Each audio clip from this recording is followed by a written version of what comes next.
mimi nimeshangaa yani. Yani mimi yani sijui nitafanyaje.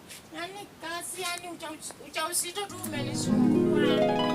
Yani Baba Precious mimi nilimwambia vitu vingi tu afanyenge tu yani mapema akienda kazi. Lakini yeye hajafanya vitu. Mimi ujauzito huu wote yani vitu zote yani nitafanyaje yani sijui kuanza kufagia nyumba, sijui nianze kufanya nini, kupanguza nyumba. Precious, yani wewe ukikuwa mkubwa sijui utaanza kufanya kazi gani wewe. Yani mimi usipate mwanaume yani ule hoi hai wewe.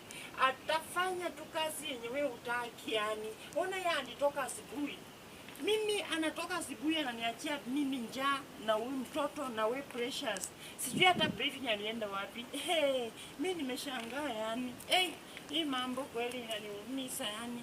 Precious, enda nilete kiketi hapo hivyo. Hapo enda hiyo kiketi hapo ile mzuri, kiketi mzuri. Ama sijui niende hiyo ama. Na aliacha pikipiki yani. Ananisinya yani. Mimi ananisinya tu. Vitu vingi ananisinya. Mimi sijui na kuku alipeleka wapi vifaranga yani? Alipeleka wapi vifaranga? Iko wapi yani? Vitu vingi ona hii nyumba imekaa. Nyumba imechafuka. Hii nyumba ni ya kuku. Hata kama ni ya kuku watu wanakula. Lakini mbona inakaa mahali pachafu? Baba Precious ni amenisinya. Nani amenisinya nini? Sijui aliweka wapi nini yake nini. Alafu hii nywele yangu kama ifanye hivi.